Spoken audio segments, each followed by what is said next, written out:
start with Ben playing Bartholomew. And is Kara with us yet? Oh, Kara's not. Oh, yeah, there she is. Okay, great.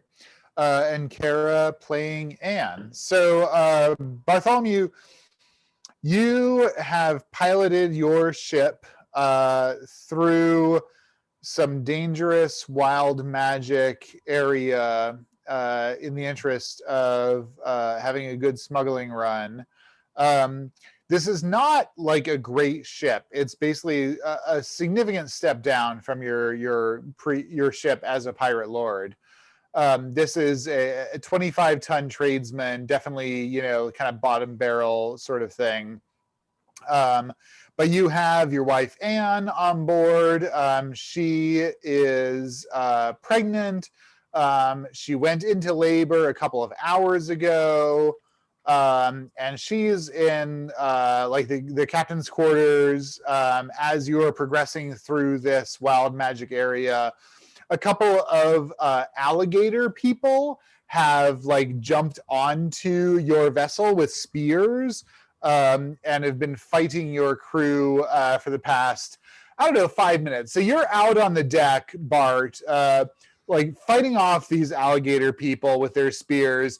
You hear in the cabin behind you some screaming from Anne, some invectives against you. So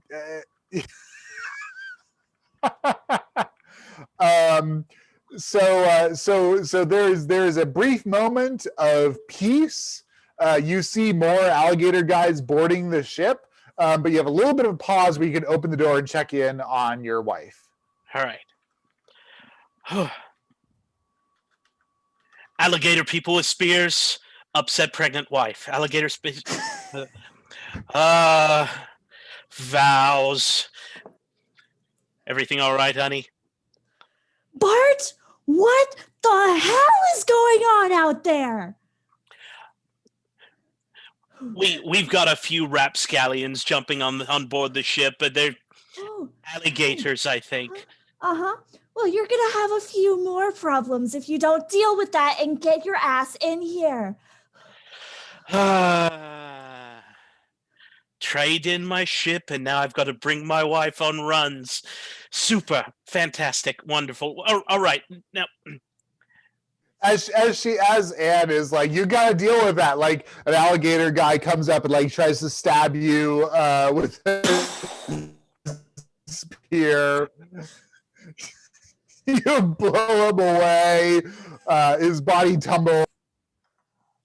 See? I've got it under control.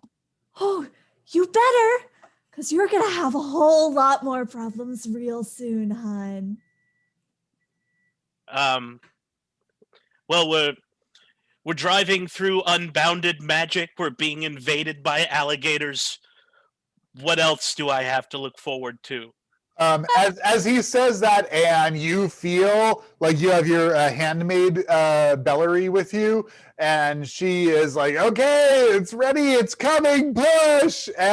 And you're like ready to go. And this you push, and this little screaming, squabbling baby comes out. One push, you're a superhero. Yes, dear, that's why you married me. Well, fair point. Oh, yeah, Belloryn, you hear squabbling like nah.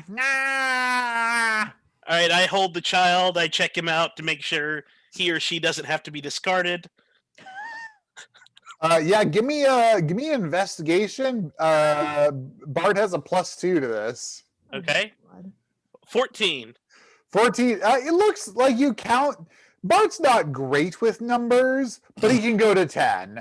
Okay. So he's like 1, 2, 3, 4, 5. 1, 2, 3, 4, 5. Yeah, like it seems to check out.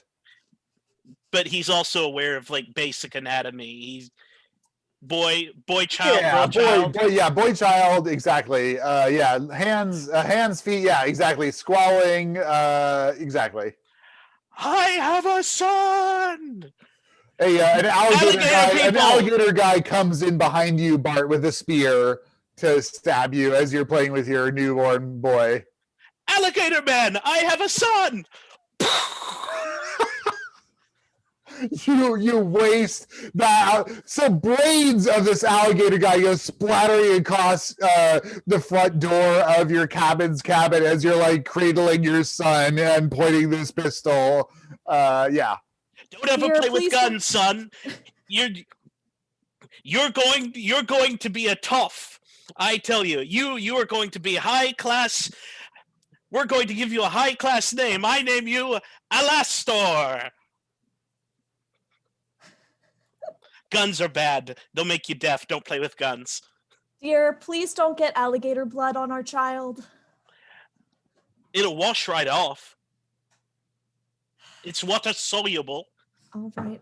I learned that in school. Give him back. Clearly, you can't be trusted. Give him back. Handing back the child. Yeah, Belloryn, you hand back the child.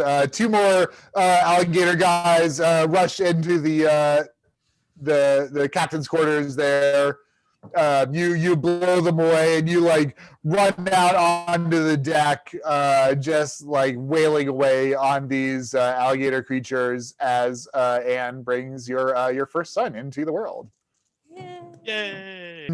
Maximilian, you and Daphne are escorting the Archmage Odell into the depths of Resselet. You, Daphne, you disarm the various traps and guardians around the dungeons below your mansion as you go further into the vaults under Resselet. Finally, you come to a door. This door is pretty similar to most other doors that you've encountered. It's heavy wood. It's bound in iron. But this door is a little bit different because the edges of it are kind of coated in frost. Maximilian, you bring out a large iron key, which also has a magical binding on it to open this door. And you open the door, and it's a pretty small room, about 10 by 10. You've only been in here a couple of times before, Daphne and Maximilian. You walk in, it's cold. This cold washes over you. Odell, you're like, where are these people taking me? Like, you've wandered through this dungeon. They've deactivated all these traps and guardians. And finally, you're in this room. It's about 10 by 10. It's quite cold. And Maximilian and Daphne, you walk up to a glass enclosure that reaches up to the ceiling. And within that enclosure is a dark-haired boy, maybe in his late teens, maybe early 20s. This is your backup plan, Maximilian, Daphne. You need to command Odell in what to do with this being. Master Archmage, do you have any children? Do I have any children? Decide for yourself. I do. Then you know how much you can invest into them, and sometimes that investment doesn't pay off. I mean, you have no idea how much gold I paid to that business school to convince my own son about how much the Dominion has been good for the Belusian sphere, and about how slavery is a necessary evil, and that by joining our family business, he'd be fulfilling his childish quixotic fantasies of adventure. And unfortunately, it was a drop in the bucket, of course, but An investment is an investment, and making an investment that doesn't pay off can be painful. Understood. So what am I here for? Glad you asked. I would like to introduce you, Archmage Odell, to my son, or rather, a facsimile of him. Oh, You see, just in case something happened to him, whether or not he met an unfortunate accident or this bizarre adventuring kick of his went too long and got him killed, we decided that we would have a contingency. contingencies are important. My son is, as far as I know, still alive. However, he is effectively dead to me. But as I mentioned earlier, we've been investing a lot of time and money into a plan that we had. And I really hate to make two bad investments regarding the same escapade. So, for this, we needed the services of someone who is extremely powerful in the arcane arts. Which is why My you have love. me. Yes.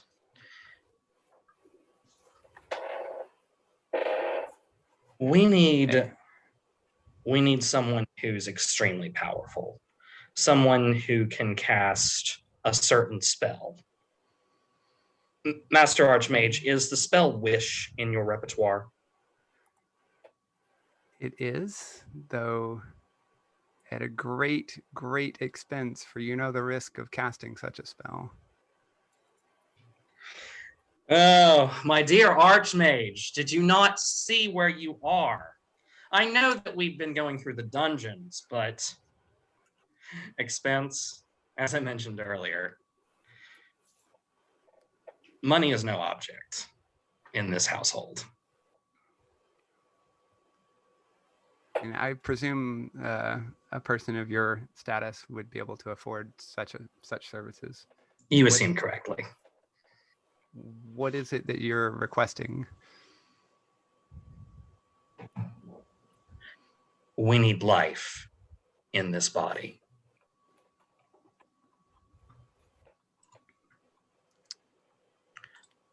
My dear, would you please explain to the Archmage what it is that we want? Are we really going to do this, Maximilian? I mean, I still think there's a chance. I'm not sure if this is really the right choice. There may be, Daphne, but too much time and too much energy has been spent for this, and I don't feel like taking the risk. Besides, obviously his friends have been a bad influence on him. Not just the ones from the academy, but that little simpleton who ended up God knows where for so long that he just had to bring back. You speak of the trouble at the library. And that's all we will speak of it, Master Archmage.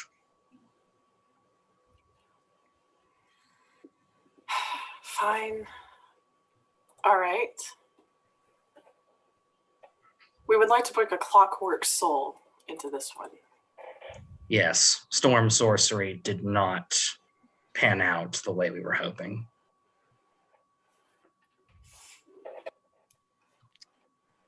So a second son, if you will, is what you're asking for.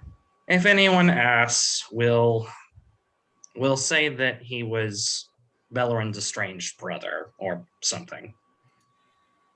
Yes, his name will be Tosher. Yes, I like that. It smacks vaguely of the kind of order that comes from a mechanical disposition. And this this body, how did you procure the body that you would like me to animate here? Master Archmage, I refer you once more to the fact that our family has pretty well off, if I may be so humble. Understandable. Is this it? You wish this body to become another son? Yes, we want someone to take his place, someone that will serve the interests of the family and our company, someone who will obey us. But if we need him to defend himself or us, he'll be capable of doing it. Okay. I think I could do something like that. Magnificent. You will be handsomely compensated. Don't you worry about that. All right. So Odell goes over to the body and begins his preparation for casting the spell Wish. Yeah, I mean it's only a verbal component. Yeah. You just it's a verbal so. one action. Perfect. Okay, he's gonna sit there and think about it for a second because he knows how risky this is and he wants to get it right. So he's going to cast the Wish spell and wish to bring life to this body that is before him as a clockwork soul.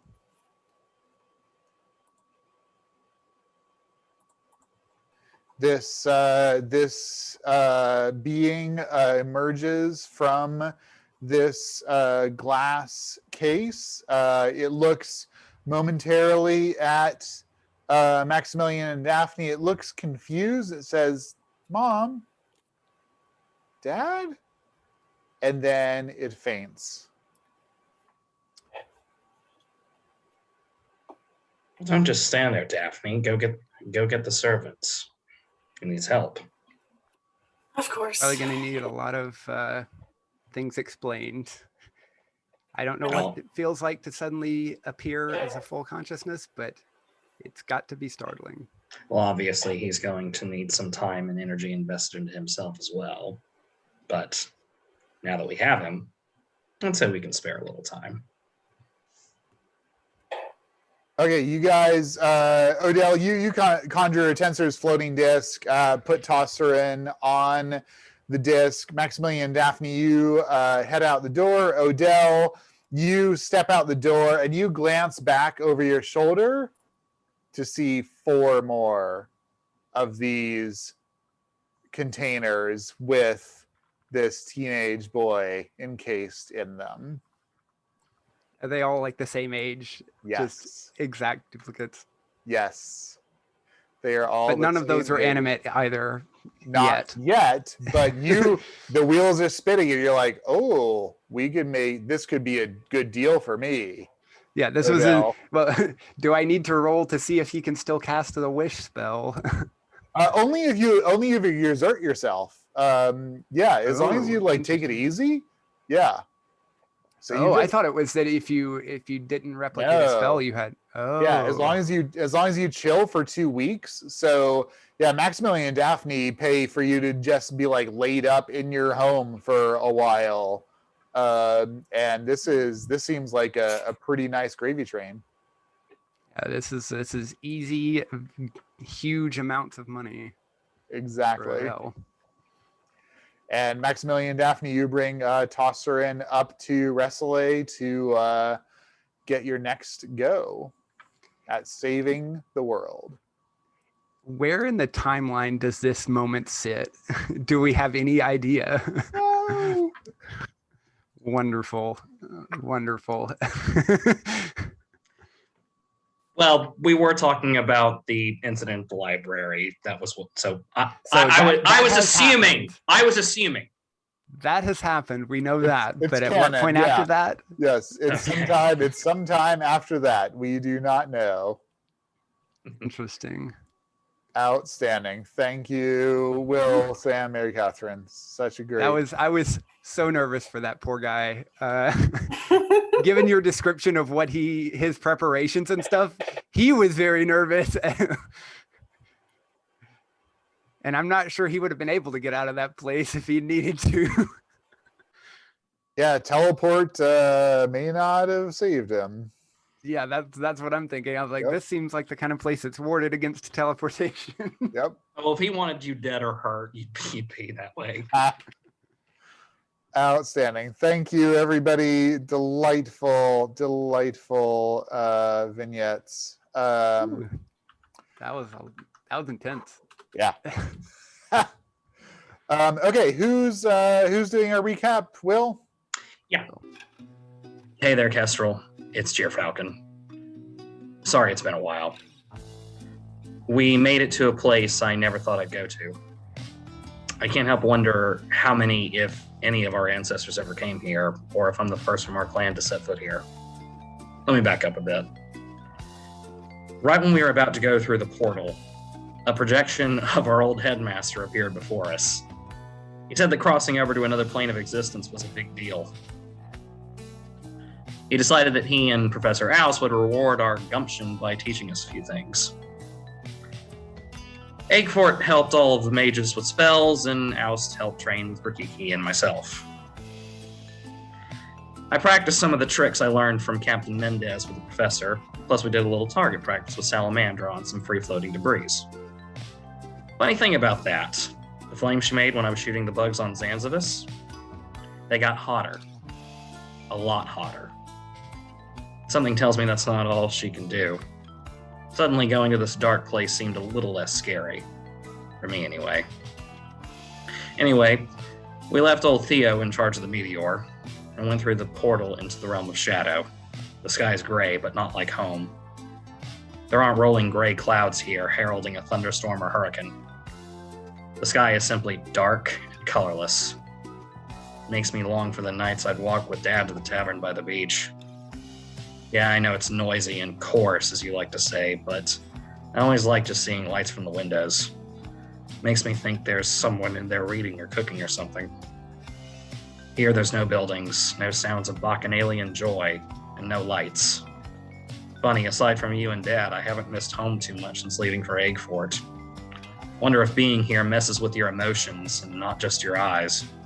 Or hell, maybe that's just me. When I was littler than you, I loved sneaking around town at night, but we've been in some real dark places, and we humans can't see in the dark as well as my friends, but the shadows here are different. Even Belloryn, Ratha, and Grikiki struggled to see enough to move in this shadowy hellscape. Grikiki instinctively took out the longsword she found under Enesco's bed. When she drew it, it gave us enough light to be able to see a little ways. We came upon an enormous group of ravens. Mama taught me that a group of ravens is called an unkindness. Took off towards the gray sky. One approached Enid. As far as I could tell, it was friendly to her. It stayed with us and seemed to have some kind of preternatural connection to her. Well, it figures. She has some kind of pact with the Raven Queen, after all. Probably not just a cool title. Another raven went ahead of us and seemed to be leading us somewhere. Guess this is the Queen's way of getting us to her, or keeping an eye on us. This guide bird led us into the forest, with Enid leading the way. The darkness deepened. A massive creature with a horrifying skull for a head attacked us. That was its mistake. We may have no idea what the hell we're doing or where we're going more often than not, but my crew can fight, and that's what we did. This huge creature before us, Enid started throwing magic at it. That was good enough for me, so I followed her lead. I pulled out Salamandra and propped it onto my right elbow in front of me to steady my aim. I hit that big ugly bastard center of mass, and then boom! Belloryn must have had the same idea, because over my head a bolt of lightning struck the thing. I looked over my shoulder at him and gave him a thumbs up. Turns out fire and lightning go well together in this realm. But unsurprisingly, the thing that does best against creatures of darkness is light, especially when that light's coming from a sword swung by our favorite all-loving half-orc when she's mighty pissed. Grikiki put that sword to damn good use. Poor thing took losing Kida harder than any of us. She thinks it's her fault. I wish she didn't. We did the best we could to save her, and we needed the ship to get off Zanzibar or we'd all be dead. I hope Tawny Owl can find her. I don't blame her for being upset. I'd almost forgotten Kida saved her life just before she came and beat that zombie thing on the meteor. She hadn't showed up. Big brother might not be around. Aezh just seems a little shook up after the Andros Hill thing, but he hasn't gotten any less useful. Probably saved my life from a shadow creature that might have gotten a big chunk out of your brother. Glad I was able to get him to Enid in time before he got stuck in the locker. A fact she hasn't seemed to notice. Whatever. If they all like me, I'm probably doing something wrong. Damn, that reminds me, we gotta get Kida back too. Hope this is a quick trip. Anyway, we killed the thing and the demons took off. We looted its corpse and I got myself a new cloak. Doesn't smell like roses, but it's scary as hell. After that, our not too patient carrion eater guide found an army of elves going down a path. Ratha seemed to recognize them by reputation. They had people in cages. We may have taken down this giant skeleton demon thing, no problem, but we weren't eager to mess with an army with unknown intentions. So we waited it to pass, and now we're on our way. Anyway, I gotta get back to the others. More wandering in the dark and hoping not to get eaten by shadows for your big brother. Take care. Alastair Locke. Yay! Thank you. Yeah, great So music good. choice. Very cool. Yes. That is from the video game Pyre, if anybody wants it. Oh. Cool. Okay. Anything we need to go over before we all resume? Okay, you all are in the Shadowfell. There's no twilight sky. There's no source of light. The light is diffuse and nonsensical. It only appears to create deeper shadows. You continue to follow this raven further into a dark, deep forest. And as you move through this forest, Enid and Aezsh are really the only ones who can see anything. Even those with dark vision, your sight is impaired by the magical nature of many of these shadows. You have slayed a Wendigo, ancient spirit of the forest. You came upon this column of elves. You continue to press on. You get to the point where you're frankly feeling tired. What do you all do for your restfulness here? Well, we should probably set up camp somewhere. Or it's dragging on. I know there doesn't seem to be a proper day here, day or night. It's just kind of seems to always be night, but like we still need to sleep. Does the exhaustion seem to be environmental, or does it seem? No, it seems pretty natural. Like you guys have been, probably hiking 8-10 hours. Okay. You've been going for it. So, but there is something to be said for the constant dark and weariness just dragging at you. There's no color, and it's hard to kind of have any like sense of energy, really.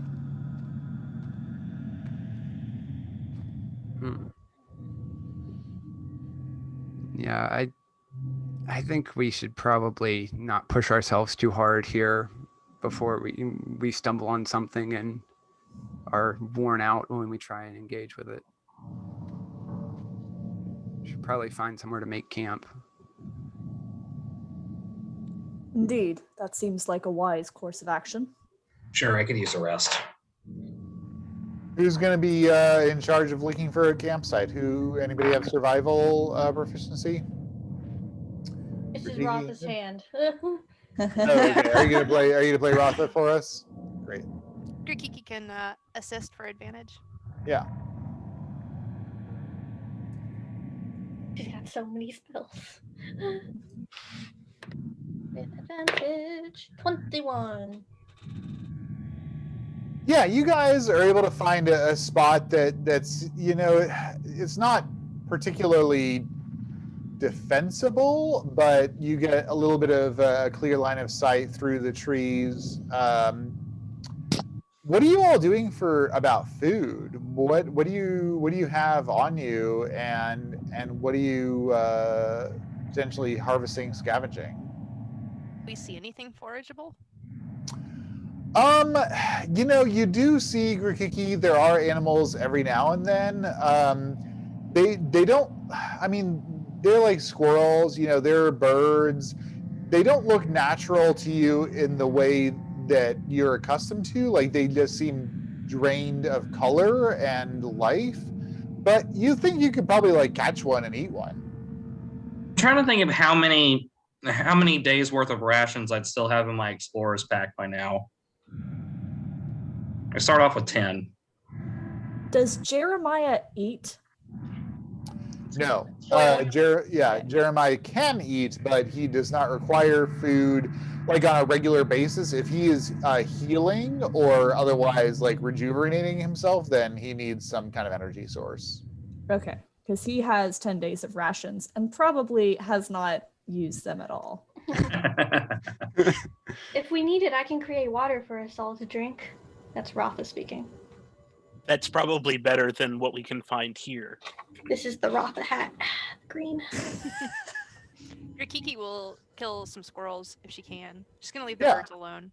Okay.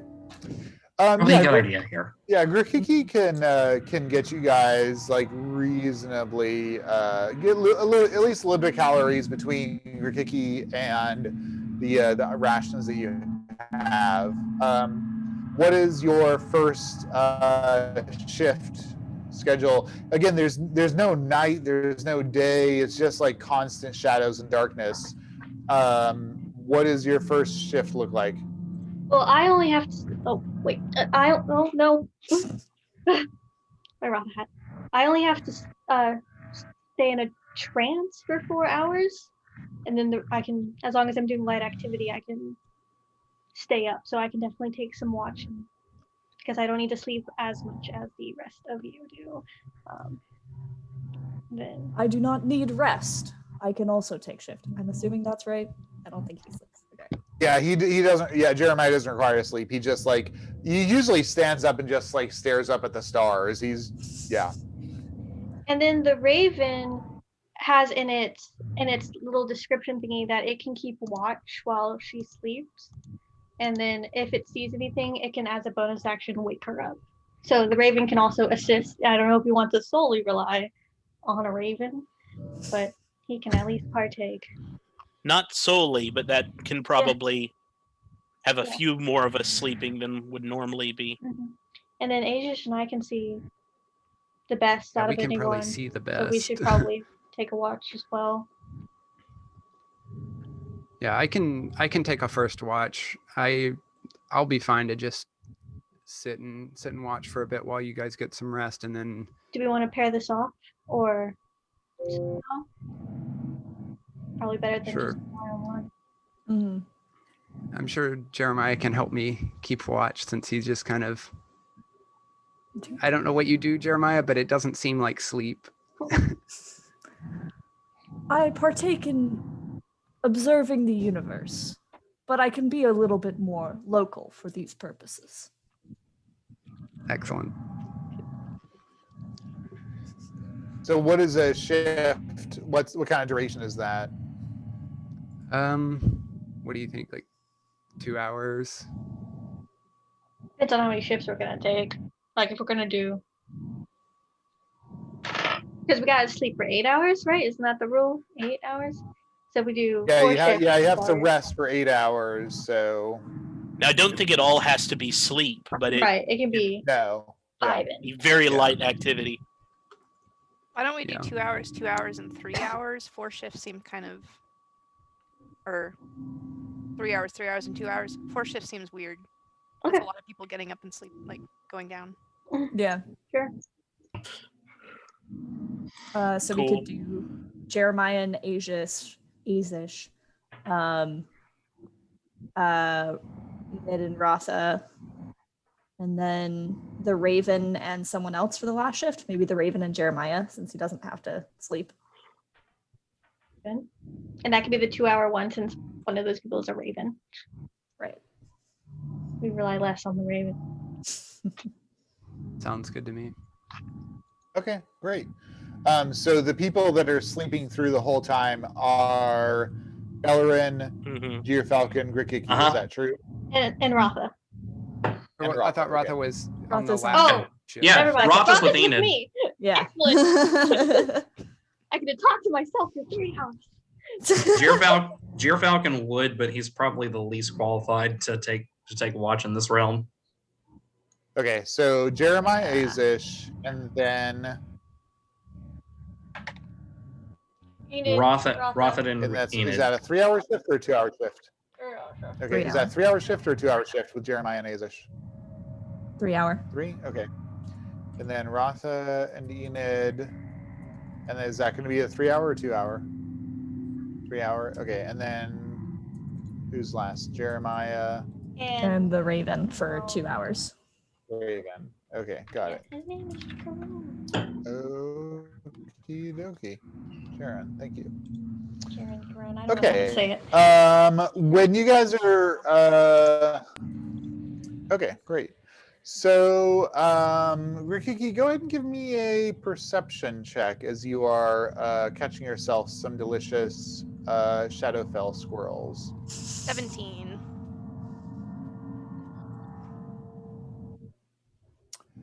Grikiki, as you're setting up some squirrel traps, you see a little like a soft blue sort of light through some of the trees. How far away? Like 30 feet, not very far. Like it's kind of behind a tree. It's just like it's kind of right there. Grikiki looks back at the rest of the party and then goes after the blue light. Great. Yeah, so Grikiki, maneuvering through the trees, you kind of turn a corner of a tree looking at the blue light, and you see resolving in front of you a shadowy blue shimmering figure, male orc. He has a double-bladed battle axe kind of slung over his shoulder, and he's clearly translucent. Like there's no question in your mind that this is a ghost. Does he look familiar? Okay, yeah, Grikiki, you turn around a tree. Give me you roll that 17 perception. It looks a little bit familiar. You summoned your dad's spirit the first time you did your ancestral rage thing. Is that right? Mm-hmm. It looks a little bit like him. It's clearly not the same orc, but it looks a little bit like him. He gives you kind of like a head wiggle thing, like a kind of follow me type thing further into the woods. Okay, she follows. Great. Okay, you follow this orc not very far, like a couple of minutes, and then he settles down on a broken log, gestures for you to sit next to him. She hunkers down. Okay. You hear this kind of whispering voice that has like a strength to it, but is also very ethereal. And it says, Grikiki, I am Gurek, hold fast.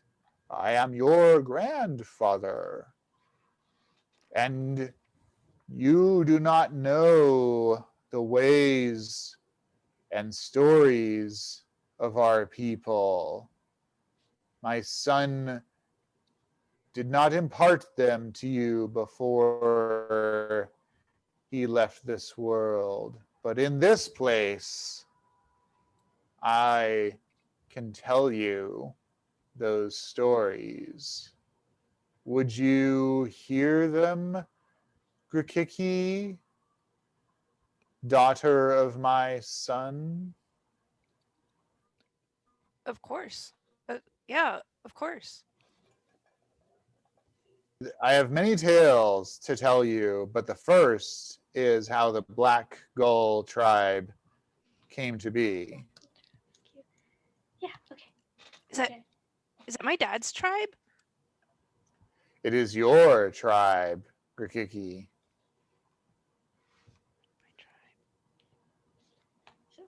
Well, tell me about it. All right, Renee, you want to take it away? Yes, I do. Okay. So I'm still playing the same character, just to be clear. I'm not telling the story. Okay. I'm not doing the voice, though. The sea has long called to our people. Long before we could set a sail on it and partner with her beautiful power, the mystery and strength and unyielding persistence has inspired us to hold together and continue fighting. And no matter how fast apart we might seem, we are always connected by the sea. But there were times before our tribe grew into what it is today, where the sea was something admired, but never touched. It was during these times that we learned how to be warriors.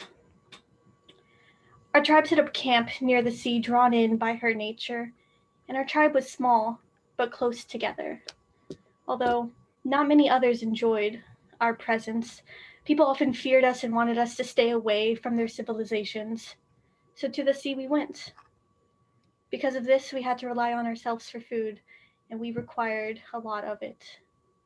One orc, Vultog, was strong and brave, and he took it upon himself to go into the wild and bring meat back for the clan.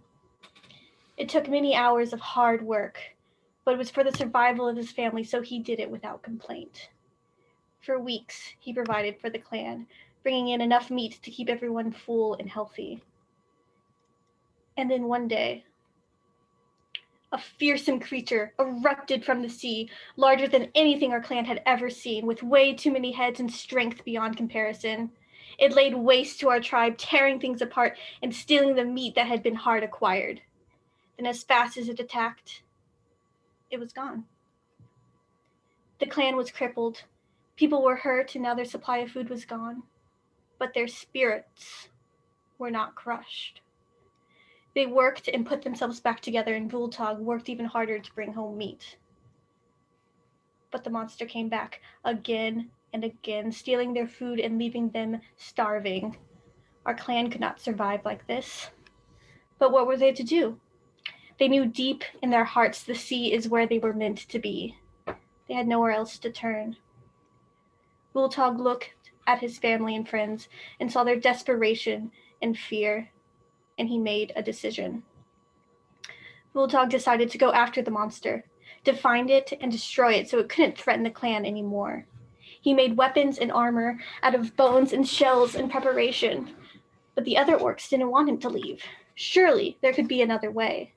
But Vultog was determined. He wouldn't let his clan suffer.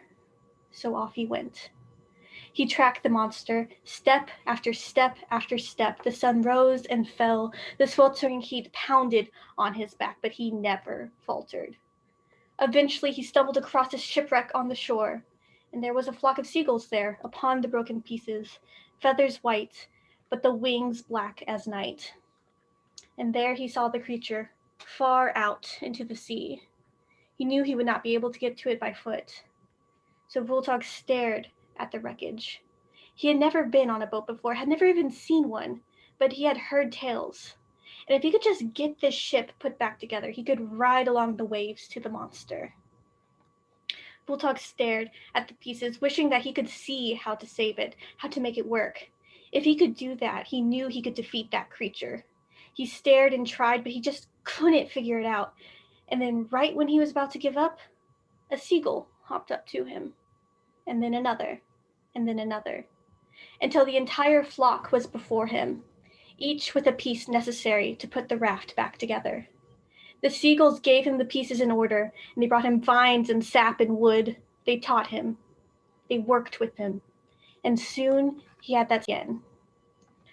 Bulldog pushed the boat into the water, and as he stepped on, the seagulls took flight, spiraling around him as they flew up into the air, the gusts from their wings giving him an extra push, and Bulldog became the first orc to sail the sea.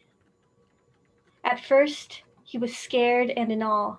This was a magnificent power that they had always admired, and now he sails upon it, at its mercy? But the sea was kind. It guided him to where he needed to be. They worked together, as a team. Eventually, Bulldog found the place where the monster called home in the sea, but it was ready for him, and a fierce battle ensued. Orc versus monster. Bulldog slashed and stabbed with his homemade spear, but the monster retaliated with bites and hits. The movement and violence caused waves to crash, almost as if it was part of the battle itself. Bulldog could barely stay on his ship. Soon, his spear was lost from his grip, his armor in pieces, his strength failing. How did he ever think he could take on a monster? He couldn't win. With a massive roar, the monster slammed into the ship, upending it and sending Bulldog into the ocean. He gasped and fought, but the creature was unrelenting. It swam around him, biting and ripping and tearing, and the waves crashed and pushed him under over and over again. He was too weak. He couldn't keep himself afloat. He sank slowly beneath the waves, and the creature swam towards him as fast as it could, preparing for the final blow. Bulldog closed his eyes, and the only thought in his mind as he was running out of air and the monster was racing to him was his family and how he had failed them. They would starve. They wouldn't be able to defend themselves. They would never be able to settle. How could he let that happen? And something bumped into his hand. His spear, brought to him by the current. Rage built within Bulldog. He couldn't let his family down. He couldn't let this monster ruin his clan's lives. He couldn't. They all depended on him. The sound of waves crashing filled his ears, and just like the tide crashing into the shore, the rage built inside of his chest, growing larger and larger, but never outside of his control. It strengthened him. It was unrelenting. Just like the sea, his rage could not be stopped. Just like the sea, he could not be stopped.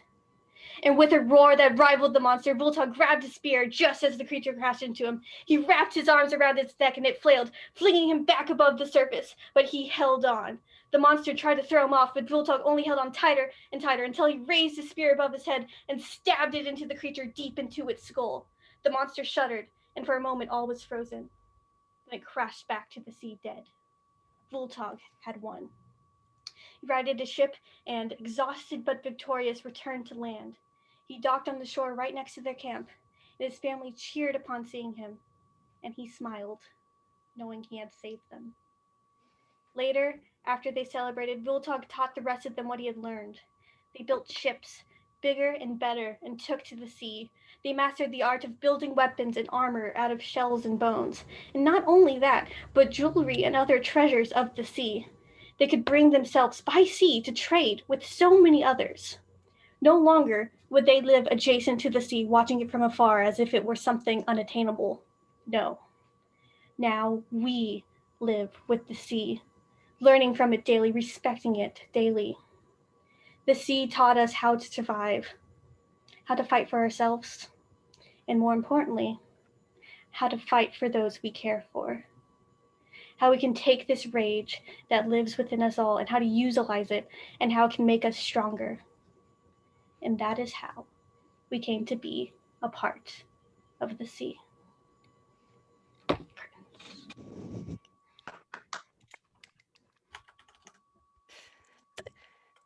That's my clan. That's my tribe. Gurok, Grandpa, and that's I sail too. I sailed with my mom, and I take care of my friends too, just like you and Dad. Grok nods and says, "Yes, Grikiki, this is why I came to you in this place to tell you these stories. I will come back each night and tell you more stories if you desire." Yes, please. Where should I meet you? Go to your friends. I will appear to you as I did tonight, and we will have more discussions. Do you see my dad? We are all gone beyond this world, Grikiki, and I do not know where your father's spirit has passed. I do not see him in this place. Well, if you ever see him, could you tell him I miss him? I will say so, young warrior. Thanks. He disappears into the darkness of the Shadowfell. Grikiki gets those squirrels and takes them back to her party. What's going on with Grikiki as she comes back? Is she any different, or She's standing a little taller. okay? Well, she's already 6'7", so Grikiki looks super tall. And she kind of like, she looks over her party like with a renewed sense of like, yeah, these are my people. This is my tribe. Nice. Okay, you guys set your watch. The Raven continues to lead you further into this dark wood. Enid, even though there are rations, and Grikiki is kind of supplementing things with squirrels and some ground animals, you actually find that you never really feel hungry or thirsty, honestly. Different than what normally Do is. do you partake in anything to like keep up appearances, or do you just like, oh, Well, Enid never eats I just meals don't need food or water anymore? Like, Enid never ate a meal in the first place. So we're just going to continue on doing what we're doing and take a bite out of everything Aezsh is going to eat before he eats it, and everything he's going to drink before he drinks it. But now it's not that difficult. Okay, so great. doing that. Just carry on as before. Yeah, no problem. Okay, great. No problem. Okay, so we're gonna do something different right now. We're gonna let the dice and the bones determine where we're going. Bones? Who's bones? Bones. Bones is in more dice, or bones is in bones? There are bones. My bones? We're gonna cast us some bones. So Belloryn, give us a 3d20, please, to start. 3d20. Was it a requirement for us to bring bones to the session? Because I did not bring any. I mean, if you got some, bring them out for sure. Of course. Okay, who's got a Mine rotisserie might be chicken in the fridge that they haven't finished? Got some I bird actually do. bones somewhere. Okay. I'm sorry. 3d10, Belloryn. 3d10, not 3d20. I might have misspoke. Yeah. Gotcha. I was like, my score doesn't go above 30.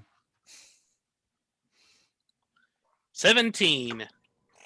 17. Okay. All right. You guys progress throughout the Shadowfell. It's a long, deep, dark forest. And as you're progressing through, you come upon a road. You come upon a crumbling road marked by cracked black stones. The road is probably about 20 feet wide. It's this swath through the forest with these cracked black stones. and it's running not exactly perpendicular, like kind of tangential, like maybe at a 45-degree angle to the path that the Raven has you on. And you kind of walk out. The road is, everybody has had a long rest. And you've recovered your max hit points.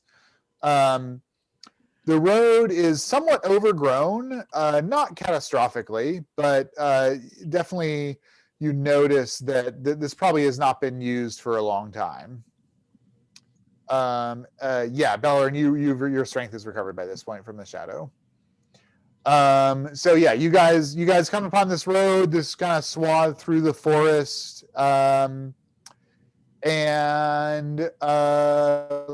see. I think Aezsh, you probably have the highest passive perception. I do if I have Aezsh, the you Raven hear. on. Yeah, the Raven gives her like crazy that's passive right. perception. The Raven is on my shoulder. Yeah. It probably is me.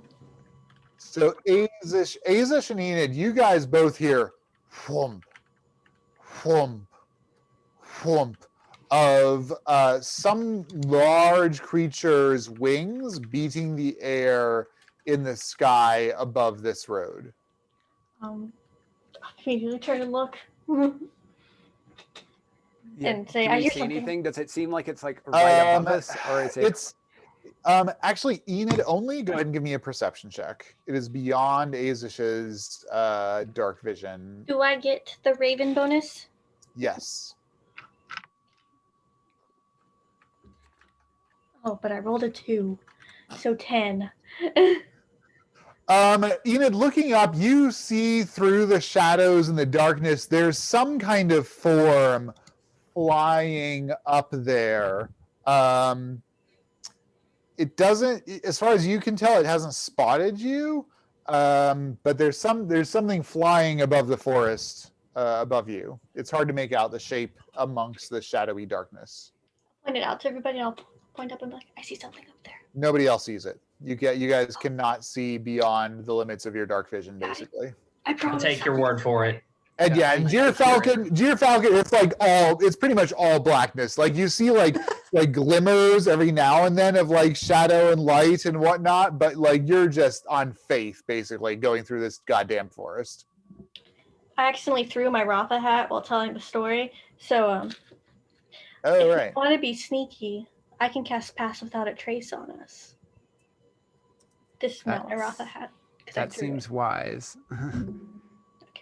I don't know how to cast that. I can hear that thing flapping up its wings up there, and I don't want to draw its attention down here. What does the leading Raven appear to be doing? Is it keeping on, or does it seem to be interacting with this blob in some way? Good question. You do not see it right now. It looks like it may be hiding from whatever's flapping above the road. So here. we should also be hiding. Very comforting. Yeah. I'm not sure we want to actually engage with this thing. Yeah, So- let's try and sneak by. I think Ratha, that's a great idea. Okay, Ratha will cast Pass Without a Trace. So many. Okay, so everybody go ahead and give me a stealth check. You're going to add 10 to whatever your basic roll is. Okay, Ratha first. And let me know if you get below a 15, please.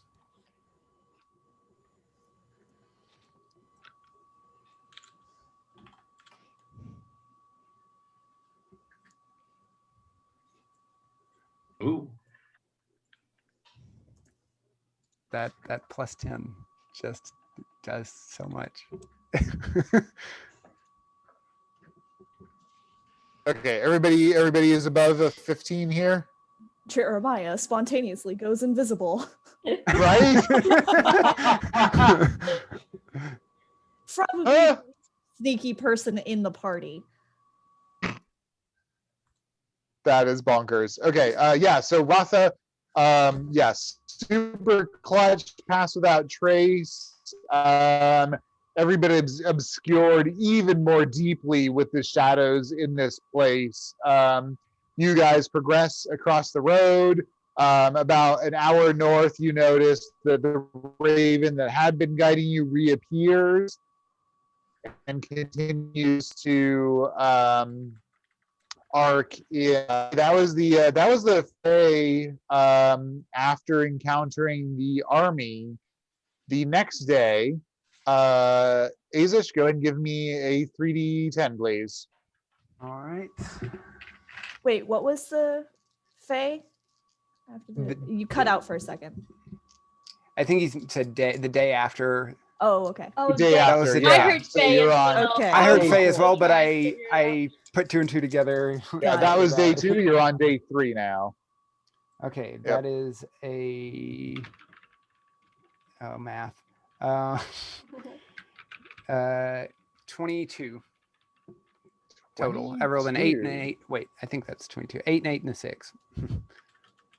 Yeah, 22. Yes. Okay. I can. Okay, you guys are progressing through this forest.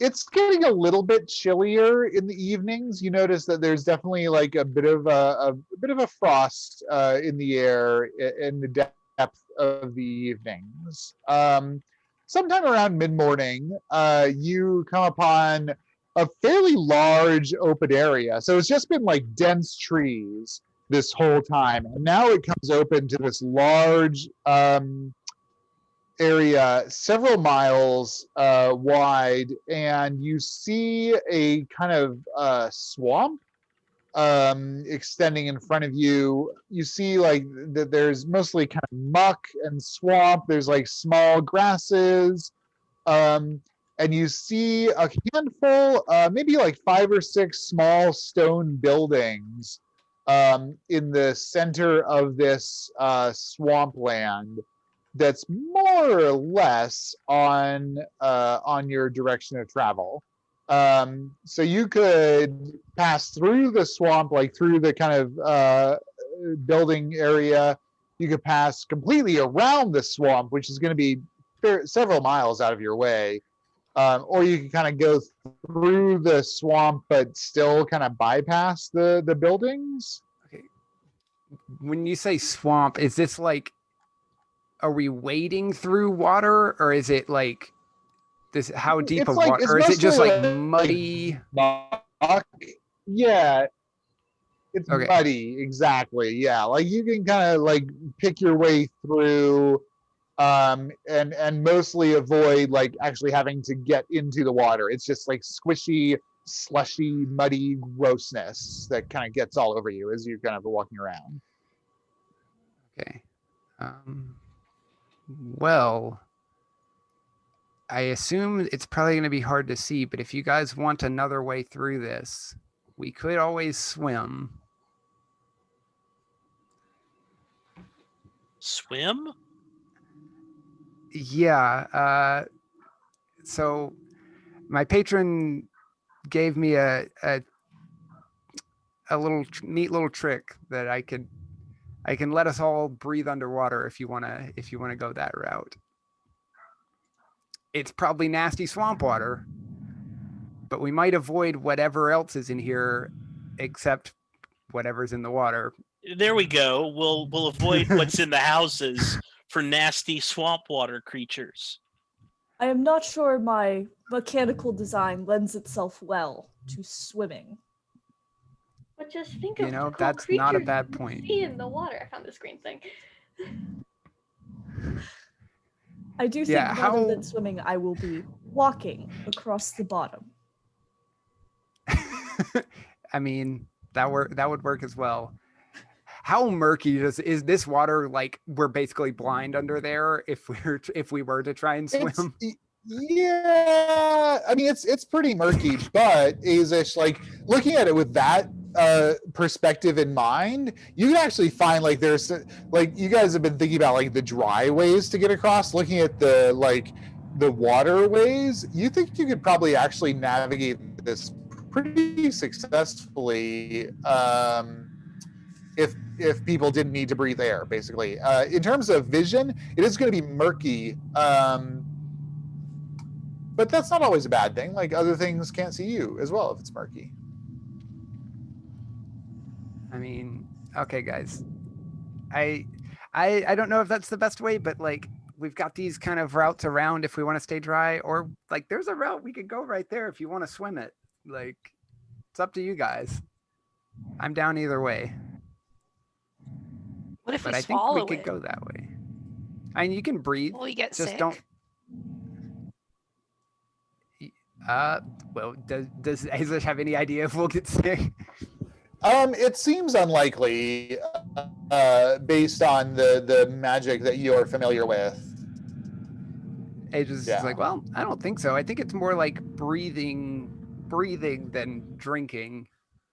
Do the houses and buildings seem inhabited, or are they like abandoned?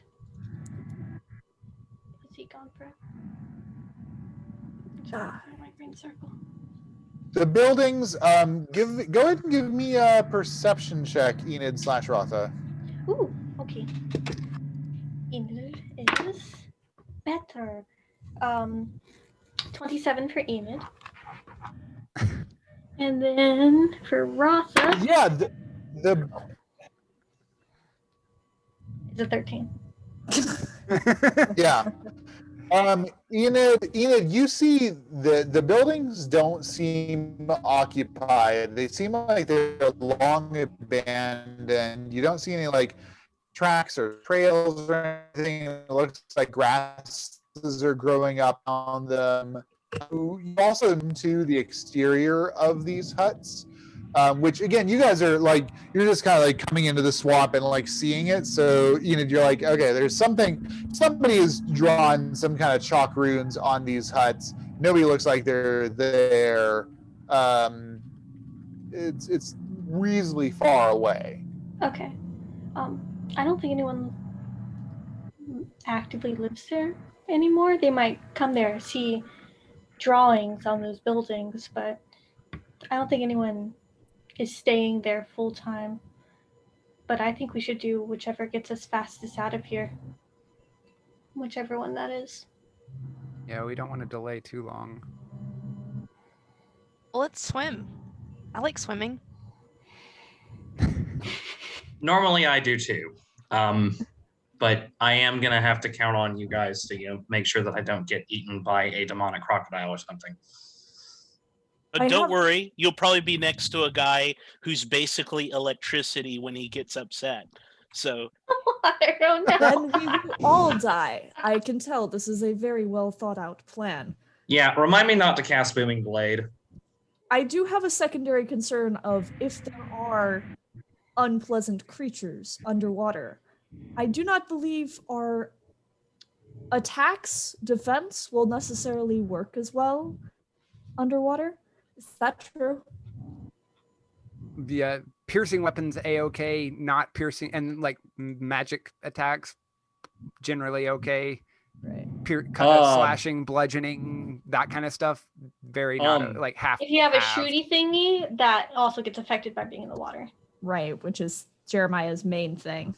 Yeah, arrows. Well, arrows are only affected certain times, not all the time. Like you can't do wacky. disadvantage. Like if it's beyond your range, it auto fails. Like it auto misses no matter what you roll. What about Salamandra? It's a magic pistol that does fire damage. Yeah. Maybe this is a swamp of gasoline. I don't. yeah, that's the best case scenario. Well, let's walk by the huts because I like walking too. Yeah, that sounds. You bring up a very good point, Jeremiah. I am interested in us not dying today. Ratha is seconded. Actually, doesn't get to see cool swamp creatures in the water. Well, we'll take you to the aquarium at Brawl. They've got all kinds of weird stuff there. I'm gonna hold you to that, Belloryn. Just in case one of you falls into the swamp, I'm just going to do this preemptively. Just gather around for a second, and Aezsh is going to cast water breathing on everyone. Has an opposite effect. Now we can't breathe air into the swamp. Yeah, that lasts for 24 hours. So cool. Awesome. Okay, so you guys are going to take the land route that takes you kind of between all of the buildings here? Yes. Sure. Okay. While we walk by, can I do a quick stare at the runes just to see if I can? Yeah, I'll point them out to Aezsh, actually. Yeah, anybody with proficiency in Arcana, go ahead and roll that for me.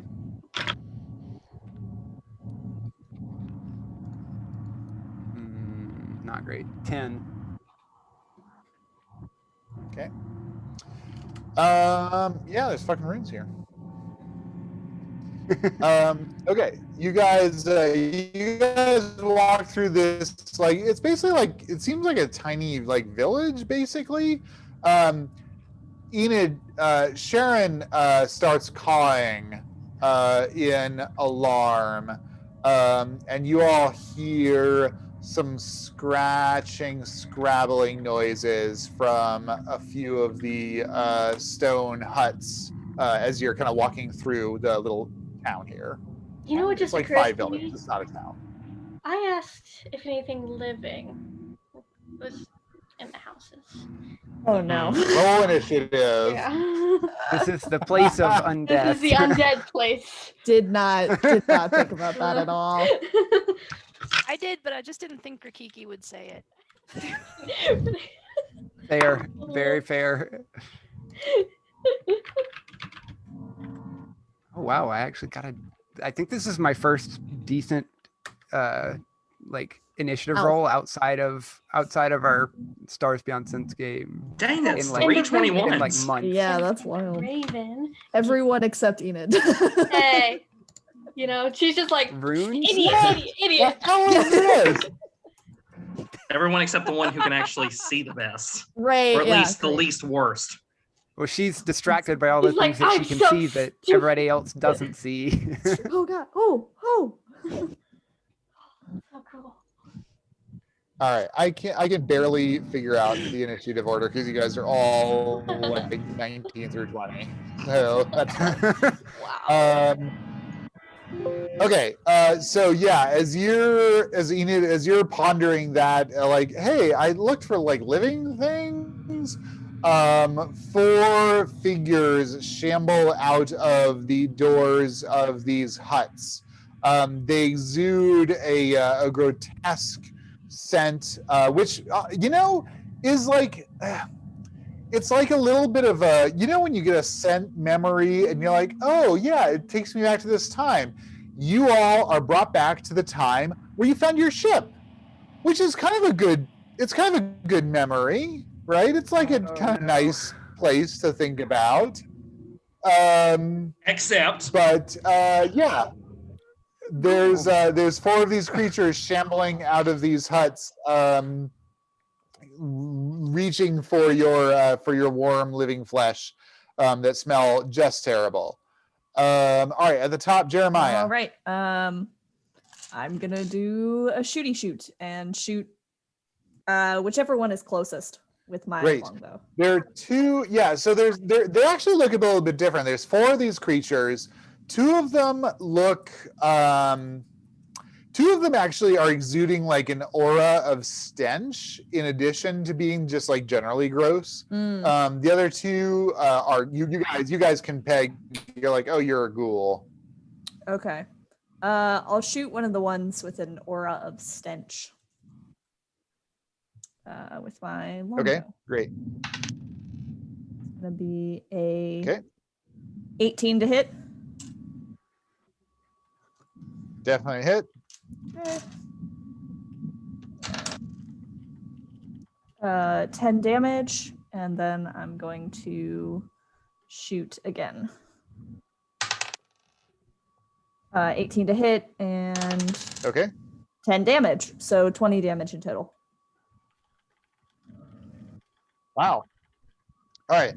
You nail this thing with 2 arrows that like as the arrows penetrate its flesh, like you see this like purulent, oozy, pussy stuff kind of coming out that's like making this stench even worse. It seems injured, but clearly not dead. Grikiki. Are there any that are I could get within 5 feet of both of them?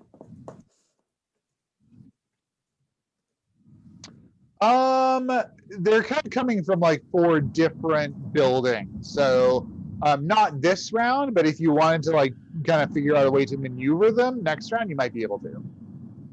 I'll just close with the nearest one. Okay, great. And Are you gonna go for one of the like really smelly ones or one of the ghouls? I'll go for the smelly one. I will go into a rage as a bonus action. Okay, great. Rah. Awesome. 16, 23. Definite hits. Okay. My ancestral warriors come out in a swoop and surround him. And ooh, I have a new weapon. For 8, 9, 10, 11, 12, 13, 14, 15 damage. Nice. Okay, this is the one that Jeremiah had peppered with arrows. You cut it with Agapios, and between that and your spiritual ancestrals coming and just tearing it apart, this thing is destroyed. Do I have any movement left? Completely obliterated, rent limb from limb. Yeah, that was like 5 feet. Okay. Can I close with another one? Yeah. So if you wanna close with the other, Stinky guy. yes. Let's do it. Great. Does 12 hit? 12 does not. It kind of judges out of the way a little bit, missing your sword. Okay. Aezsh. Are there, so none of them are particularly close together. They're all coming from kind of different directions at this point. Exactly. Yes. Okay. Yep. Aezsh is just going to just fire off some Eldritch Blasts at the other big stinky looking one. Okay. Great. Getting, oh, not great. An 11 on the first shot. Not I'm good assuming enough. that It does hits not its, hit. does not hit. Okay. And on the second shot, that's better. That's 24 to hit. Definitely. Yep. And it's going to take 5 points of force damage and an additional 3 points of cold damage. Oh, yeah. All right. Yeah, you nail this thing. And yeah, it's fully damaged by the Eldritch Blast. Excellent. Ratha. Oh boy. Okay.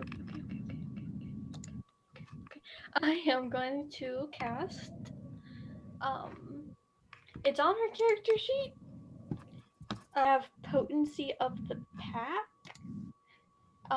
Sounds great.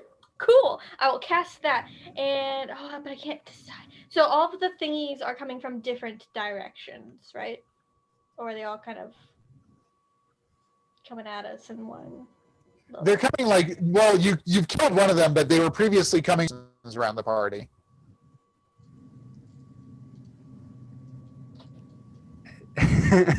So different. So Yeah. yeah, I you think cut out so. again. I'm sorry. You cut out like right at the they're crucial point of not, information. they're not together. They're not together. Okay, Yeah, okay. I don't know. I wish I could do it with ASCII. I know, I got you. Okay. I'm gonna give I'm gonna cast. Okay, guys, you're probably not gonna like this, and Ratha says that out loud, and casts Potency of the Pack, Okay. and chooses thick fur, so everyone sprouts fur. Everyone grows some fur. But with this fur, you get +2 to your AC. Oh, nice. Oh, nice. Yeah, so this is like the party is kind of going through this hut area here. I guess that's a hut. That's a hut. There's a hut there. There's a hut there. There's a hut there. So these things have come out of the huts to attack you. You've already killed this one. And see, guys, I keep telling you, animals are better than people. Agree to disagree. Okay, so everybody That's has the a cat person. bonus to armor class. Oh wait, no, you're Awesome. not playing Kida right now. That's right. Yeah, I'm just so okay. used to you playing Kida. Belloryn. All right. So the ghoul who hasn't yet been attacked. Yes, is there's there? 2 of them. Oh, both ghouls have not been attacked yet. Correct. Yep.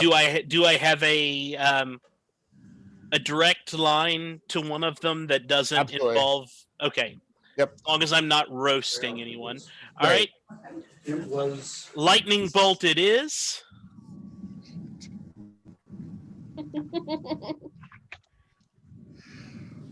All right. Okay. And so I need How close is this coming to the rest of us? a dex. He steps out of the way and like blasts it with a single blast of lightning. So not near anybody. Aezsh is still very dex freaked save out by this. DC 14. Yeah. How much damage? All right. Give me just a second. It is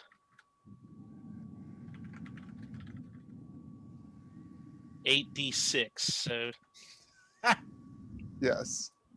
31. What does an obliterated a ghoul that's obliterated by lightning look like here, Belloryn? Dust. That's nice. Oh, and yeah. if there's anything flammable in the 100 feet of this lightning bolt, it is now ignited.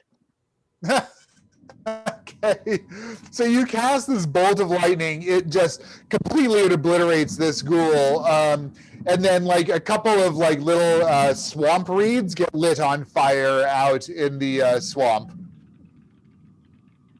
And yeah, dead ghoul. So you've got one ghoul and one of these gassed things on you. Falcon. okay. So can I see Grikiki and the ghoul that she's fighting? Yeah. Okay, so if I run up to her and she's in melee with this and I strike it with my rapier, I'd get advantage? Yeah. Okay, then that's what I'm going to... Sure. Then that is absolutely what I'm going to do. All right, so run up. And I'm also going to cast Booming Blade. Okay, great. So sorry, you don't get advantage, but you can sneak attack.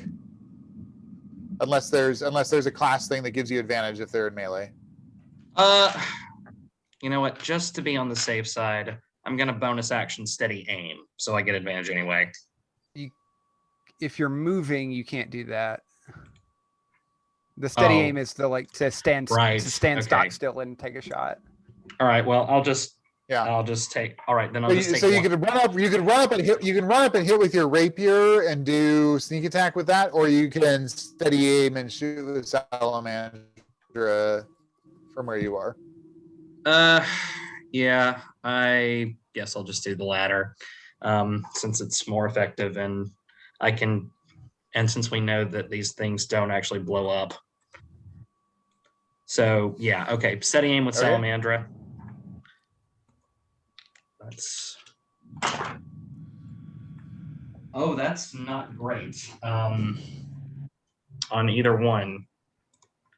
That's I'm guessing an 11. No, a 12 does not hit. Does a 12 hit? Just barely misses. Yep. Oop. No, not an AC 3. Guess that's me. Okay. Bad guys. All right. So, Grikiki, this thing's going to try to bite you and claw at you. Miss on the bite. Don't forget, everyone has That's a hit. the AC currently. Yeah. Because you're all covered in fur. Yeah, 21 still hits. Okay, 5 points of damage, Grikiki. Yeah. Give me a DC 10 Constitution saving throw, please. Oh wait, I'm sorry. 5 halved to 2.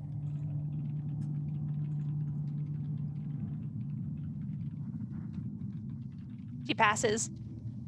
Okay, great. Yeah, this thing scratches you. You feel a brief moment of paralysis come over you and then get over it.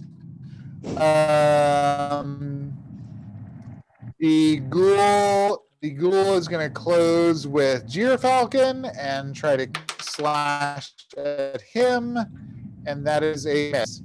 Enid. Are out of the 2 remaining, there's 2, right? Are any of them hurt? Yes. Okay, at the one. Yeah, the ghast is a little bit hurt. Okay, the ghast that is hurt, I'm going to cast Toll the Dead on it. So a duller spell sound fills the air, and it must. What does that do? It has to make a Wisdom saving throw, DC 15. Yes, DC. Yeah. Okay, it does not succeed. Yeah, so it's going to take 2d12 points of. It scales up if they're damaged. If they're already hurt. Fun What one. is a d12? Is this a d12? Oh, cool. Okay. So 2d12 necrotic damage. So 14 necrotic. Jesus. Yeah. What the hell is this? It's What a does this look cantrip. like? Okay.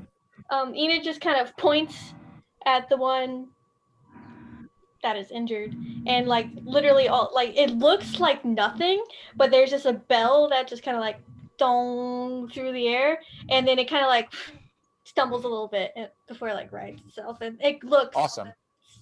like it kind of withered away a little bit. Give me, Enid, give me an insight check, if you would.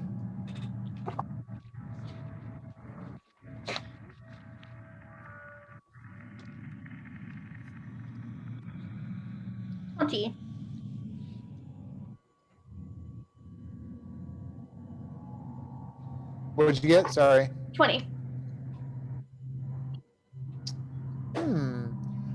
Enid, as you do that Toll the Dead on this ghast, you feel sort of a wellspring of power come up into you that you think you could harness to do something truly catastrophically horrible to these things, if you chose to.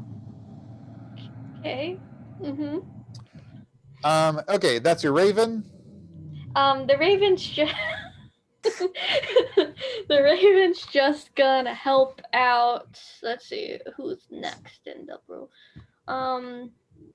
So Jeremiah. Jeremiah and Grikiki are both getting ready. Yeah. If the Enid helps out Gyrfalcon and Gyrfalcon gets advantage, does that give him a sneak attack every time? It does, yes. He will help out Gyrfalcon. Begrudgingly. Cool. You better like this, Gyrfalcon. All right, back to the top, Jeremiah. All right, is the ghast still standing?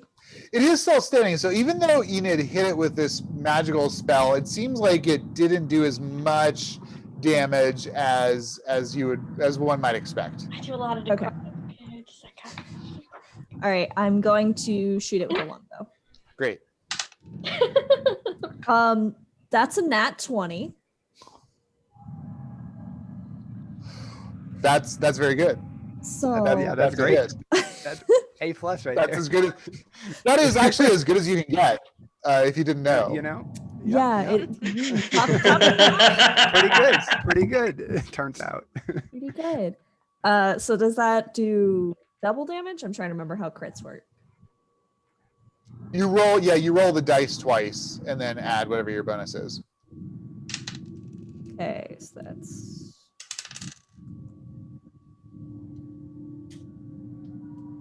I can do math. 16 damage. 16 points of damage. Yeah, you nail the thing right in its throat. It kind of gurgles and staggers back. This kind of gross goo is spewing out of it. It's still alive and coming after you. Okay, I'm gonna shoot it again. Stubborn one. Oh no. That's a 14 to hit. 14 just hits. Yeah. Sweet. And 9 damage. All right, you nail the thing again, and it falls back, clutching this arrow as its life force is drained out of it. It is dead. Yes. Nice. Grikiki. As good of a shot as we all remember. Okay, so we have 2 left. Just one. Okay, just one. And One it's duel. not okay. Grikiki's going after it. It is uninjured. 25.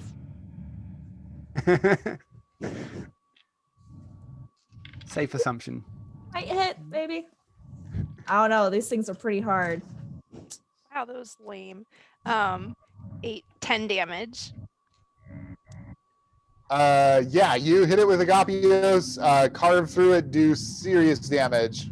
All right, she's gonna and the ghoul, not the ghouls, the spectral it's a ghoul. warriors surround it and start attacking. Oh, right, okay. And she hits it again. Great. Also hits. Ooh. 15 damage. Jesus.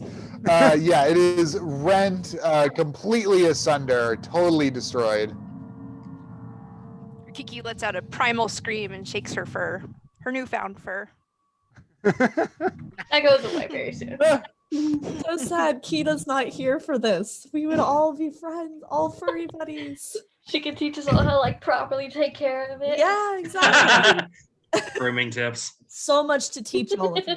Actually, she would grab you by the neck and groom you. Like this. Yeah. Rough. Oh, you're doing Kida, what's You're doing it all You're wrong. doing it wrong. You're doing So the it ghouls are all dead, right? And we're out of combat. wrong. Are there Yes. any more everything's emerging dead. from these huts? No, the hut seem empty. Everything is dead. Okay, well, Jier's going to like when the raven comes to rest on his shoulder, he's gonna take out a little bit of salt beef or something from his ration pack and offer it to him with a smile. Aw. Is this Sharon or is this the raven that's been guiding you? This is Sharon because Enid sent it to help me. Just didn't get the Okay. chance. Yeah. What's Sharon's response to some salted He's gonna do like little like morsel? Like travel food. He's gonna eat it. He's gonna eat it. All right. Yeah, Sharon enjoys that little snack. Okay, so yeah, you guys have destroyed these creatures that emerged from these huts. And yeah, there are these abandoned stone huts in the middle of this kind of dark, kind of cold swamp. I'm gonna cast detect. Ratha? Yep, detect magic. And just to see if anything starts pinging in the huts. Yeah. Yes, the huts emanate abjuration and necromantic magic. Are there any like objects or anything, or is it just the huts kind of emanating this? Give me investigation with advantage.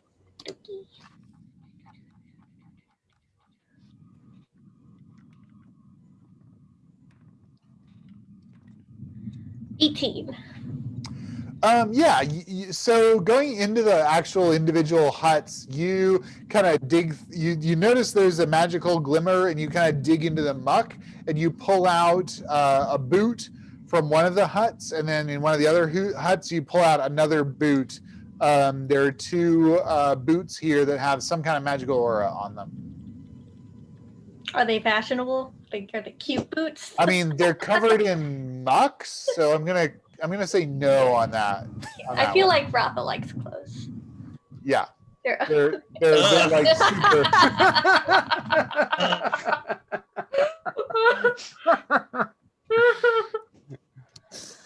Bravo. Yeah, no, they're super like coated in grossness. Like you wouldn't want to wear these, today. You could clean them for sure. Okay. I'll hold on to them for now, and when we take a rest, since Okay. I'm going to take 4 hours, I will study them later on. Got it. Yeah. Can you write down gross UGG I can. mud boots from necromantic huts? I'm sure she on won't have Ratha's character sheet. any questions about that. Okay, the rest of the day, you guys progress through this swamp area back into the forest. It's a little bit gross, but otherwise unremarkable. And you camp and rest. Everybody heals up, recovers their things. Gyrfalcon, give me a 3d20 for the next day, please. 3d10. 3d10, thank you. And with doing the hour, was she able to tell what the boots did? Does she have Identify? Well, don't you just... Aezsh has Identify. Oh, he can cast it. I thought if you just spent an hour with something, you would learn it. Is that not a thing? I don't roll that way. I think that's totally cool. Then never mind. Here you go, Aezsh. Just cast Identify on that. Aezsh can cast Identify as a ritual. Okay, awesome. These are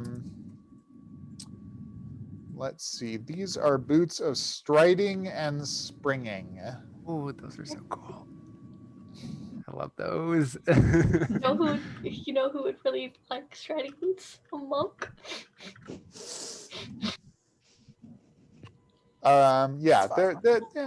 They're not too exciting. Your speed becomes 30. It's not reduced if you're encumbered, and your jump triples. So Pretty cool. That's nice.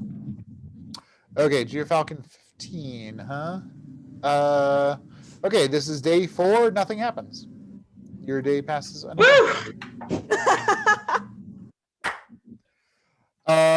Grikiki, give me a 3d10, please.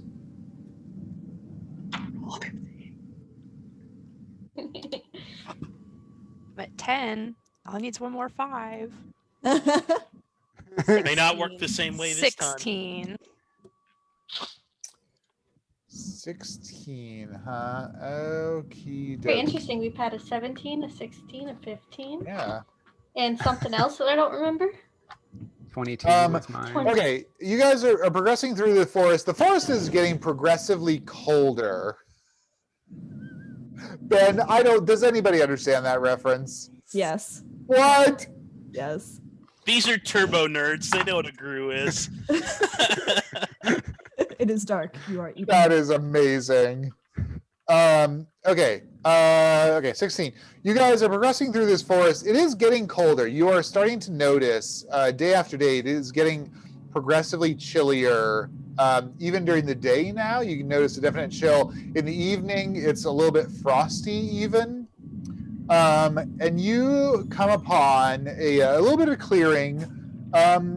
There's a bunch of stone fragments strewn here, and the stone fragments are very much worked stone.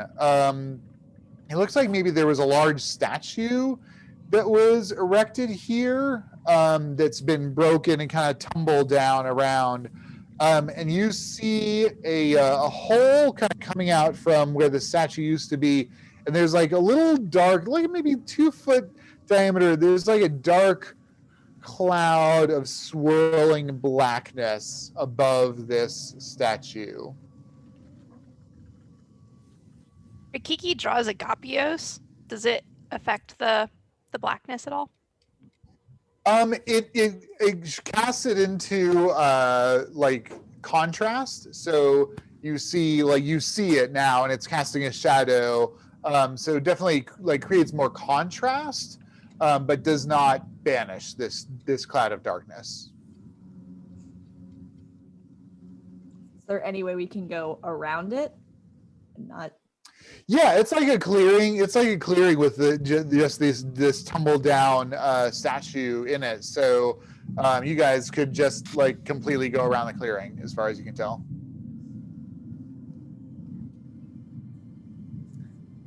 This seems like perhaps not something we want to deal with. Does it feel colder here? Give me a perception check, Grikiki. 1. 1 plus 4. Yes. That ball of darkness is clearly the source of the coldness that you have been experiencing for the past few days. And like, especially at night where it's getting kind of chilly, you're like, if we could deal with this, we could have a warm evening, which would be really nice. Grikiki points at it and she's like, I think that's what's making us colder. I think being around a bunch of dead spirits is what's making us colder. Yeah, but it didn't start out like this. It has been getting colder and colder lately. And if it gets That any is true. colder, at some point the fire is not going to be enough. Well, if that's what's making it cold, and we go around it and go past it, it'll start getting warmer again because we'll be getting away from it. That's true. Valid. We're very intelligent in this party. What's everyone's intelligence score again? My worst thing. 12. Yeah, not Same. great. Not a smart adventuring group. And no wizards in this party. As we have seen time and time again. Yeah. Yeah, and so yeah, that's what it was just like, yeah, so but if we go around it and go past it, we'll start getting further away and it should start warming up, right? That's sure. So if that's the case, it's as cold as it's gonna get. And if it starts getting colder, well then maybe that wasn't the source. But if it is the source, we should start warming up soon. The more things we get distracted by, the further away Kida keeps getting. Yeah, let's hurry our way on. We don't want to. We've already been here for several days. We can't delay too long. All right. All right, you guys maneuver around. All right, Enid, give me a 3d10, please. Ooh. You know, I should have prepared 3d10 because smart person would have realized it was coming. But alas.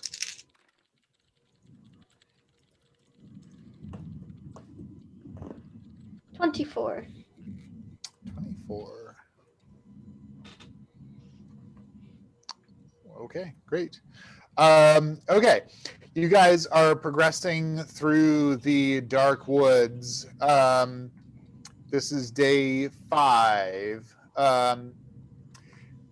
As you go, Enid and Aezsh, you start to see shadows sort of beginning to coalesce out of the deeper shadows of the forest around you, and a horde, some might call it a pack, of shadow wolves emerge from the darkness and pounce upon you. And we will resume the game next time with that. Oh. Shadow Pound. Are we still furry? No, No. that's been gone for a while. We are your people. I mean, if Grikiki is a furry, then that is perpetual, I suppose. But that's really a character decision. In perpetuity. And then She was really inspired by Kida, you know. Just Furry now, furry forever. and then Let's Grikiki, move the episode. Gurik, oh my god. Grikiki Gurik has continued to meet with you on a nightly basis to tell you some history. Nice. So you can add orc history proficiency to your Nice. character sheet. Very cool. Is anyone wearing those boots we found, or are we like waiting to clean those properly? Because it's been like a night or two. You can have cleaned them by now. Like you can prestidigitate that. I think Belloryn has that, or somebody has prestidigitation. Well, Yes, a I lot do. of us do. Yeah, I was gonna say I don't, but surely Oh, I you do. As well. Yeah. Does anybody want the boots of striding and springing? I could use them. I've got really high I was gonna- dance and acrobatics, so Well, it's strength is the thing that lets you jump really far, and that, Oh, thing in that triples case, your jump Grikiki for- distance. Rikiki. I was you're gonna say I good think on. Grikiki could like launch herself into places. And involve Grikiki. Although my That's speed terrifying. is already 40 when I'm unarmored. Which is not to say I wouldn't like to jump, but if someone has a lower than 30 speed, I don't think anyone does. Well, I don't think jumping doesn't actually get you any further. oh, It I counts thought, as like your It normal get- movement. the I boots thought we give a said the bonus. speed was Yeah, 30. the boots let you jump 3 times as far, but normally you can only jump as far as your like strength score. Yeah. So you But could then actually she's talking about the other benefit of the boots. Oh, If there's well, somebody I who think can all have of our all the speed is at benefits. least 30. Probably. You don't have any like dwarves or anything? Yeah, no dwarves or anyone with slower. I mean, think if Frida got got her hands on some of those. Man, how lovely that would be. Just imagine. Grikiki will definitely, if people think that Grikiki should have the boots, she'll definitely put the boots on. I do enjoy What size? Oh, sorry. of this giant half orc just leaping on top of people and slamming down with an axe or a I Well, am you so know, ready for this to happen. I recently rewatched our first episode, and Lizzie did describe Grikiki as having a WNBA build. She actually has an NBA build. I designed her in my head. She looks like Draymond Green of the Golden State Warriors, who is 6'7" and 220 pounds, and frequently like smashes on the players of the opposing team. No, not today. No. Not in my house. Yes. Oh my God. So, Amazing. how strong is Grikiki? Like, what is her strength? 18. Yeah. Wow. So you could theoretically jump like almost your entire movement speed of 40. Wow. Or you could go your entire movement speed. Yeah. Yep. You could just leap your entire movement. And She's been frequently lifting will. wagons off of people and stuff. Yeah. Yeah. I You figure guys with don't this, even know Grikiki what just you've doesn't given need to be on the Grikiki. ground anymore. Jumping She- is awesome. I'm so terrified and so excited. What size Everywhere she shoes goes were now the in boots? combat Were they, is- like large boots or were they like tiny boots? Do her toes Did stick she out? show They're magical. They adjust, hopefully. For I'm some just seconds. thinking like Grikiki All right, in combat just never I'm needs to gonna be on the go. ground. You guys It used to continue be- to have shenanigans.